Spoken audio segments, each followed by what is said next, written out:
with Valerie Jarrett. Of course, the timeline is ticking. We're getting closer to a potential deadline. What are you hearing from the business community, and how soon does a deal need to get done?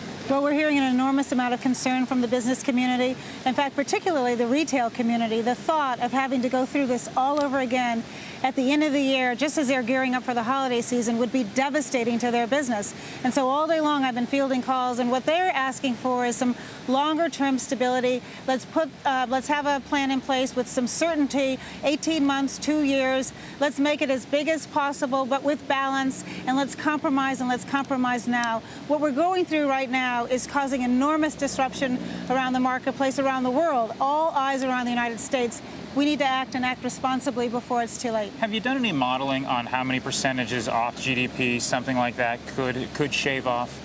You know what, I haven't. Obviously, our economists are looking at this very closely, but I haven't found a single business that thinks what's going on now is good for business. So we know it's going to have an impact.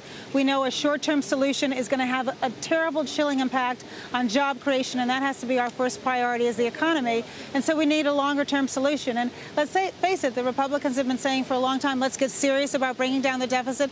The president has been saying he's serious. He outlaid a plan for $4 trillion over 12 years. That's balanced. Let's get busy. Let's get busy now. Hey, Valerie, you know, yes. We've heard that neither side has really gotten serious about cutting into entitlement spending. Why doesn't the president want to tackle this before the election?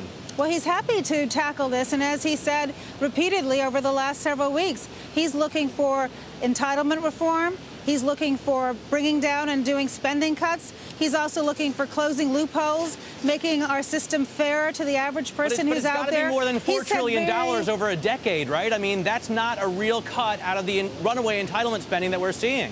Well, absolutely. It's a very serious tackle of our entitlement program. And you have to remember, people are depending upon those benefits. What the president is not willing to do is to balance and reduce our deficit on the backs of senior citizens, the disabled, people who are struggling to make ends meet, who depend on those programs. But he does say we can find great efficiencies in those programs.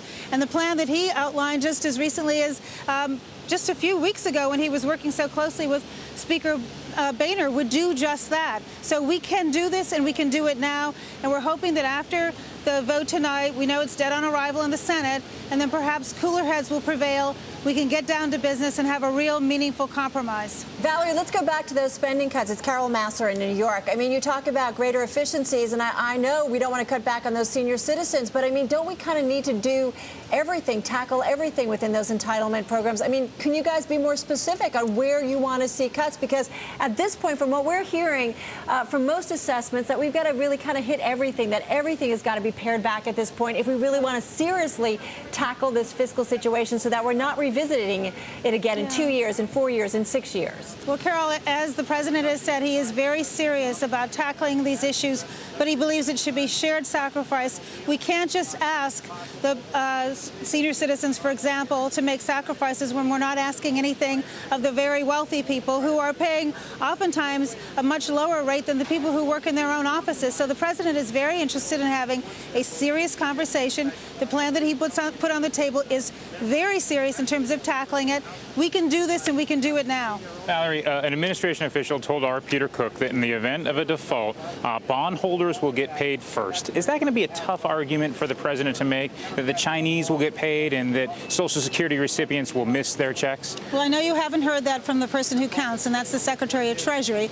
As recently as late morning, he said to me he's going through the process right now of trying to figure out how much money will be coming in compared to what has to go out. He knows we are going to fall way short. No decisions have been made yet as to priorities.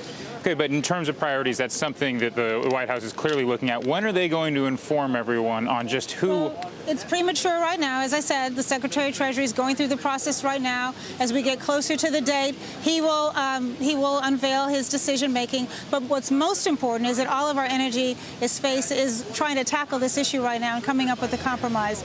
But you can believe the Secretary of Treasury is all over this.